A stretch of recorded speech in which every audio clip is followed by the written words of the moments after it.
Hindu code bill. एक परिचय।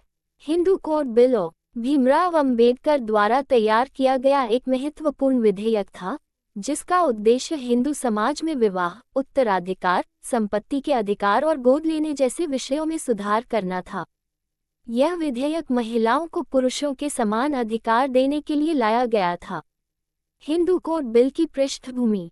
आज़ादी के बाद भारत में समाज सुधार की जरूरत महसूस की गई। ब्रिटिश शासन के दौरान हिंदू कानूनों में कई असमानताएं थीं, खासकर महिलाओं के अधिकारों को लेकर। हिंदू समाज में विवाह, तलाक, संपत्ति के अधिकार और उत्तराधिकार के नियम पितृसत्तात्मक थे और महिलाओं को लगभग कोई अधिकार नहीं था।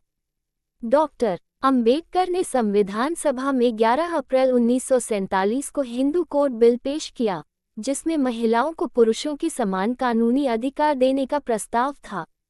हिंदू कोड बिल के प्रमुख प्रावधान। समान विवाह अधिकार। हिंदू पुरुषों और महिलाओं दोनों को समान रूप से विवाह करने का अधिकार दिया गया। तलाक का अधिकार। पहले हिंदू विवाह को पवित्र और अटूट माना जाता था, लेकिन इस बिल में कुछ आधारों पर तलाक की अनुमति दी गई।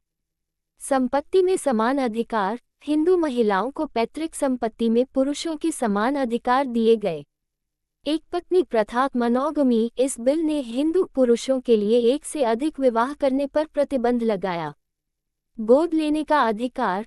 पहले केवल पुरुषों को गोद लेने का अधिकार था, लेकिन इस बिल ने महिलाओं को भी यह अधिकार दिया। विरोध और असफलता। इस विधेयक को कई हिंदू रूढ़िवादी नेताओं और संगठनों का कड़ा विरोध झेलना पड़ा। विरोध इतना बढ़ गया कि इसे पारित नहीं किया जा सका। इसके चलते डॉक्टर अंबेडकर ने 1951 में कानून मंत्री पद से इस्तीफा दे दिया। बिल का पुनर्गठन और पारित होना। बाद में प्रधानमंत्री जवाहरलाल नेहरू ने इस विधेयक को 4 अलग-अलग हिस्सों में बांटकर पास कराया।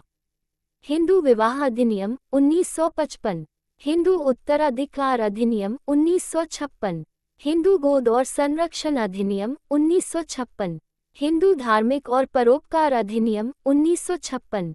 महत्व और प्रभाव। महिलाओं को समान कानूनी अधिकार मिले। विवाह और तलाक के मामलों में न्यायसंगत व्यवस्था बनी।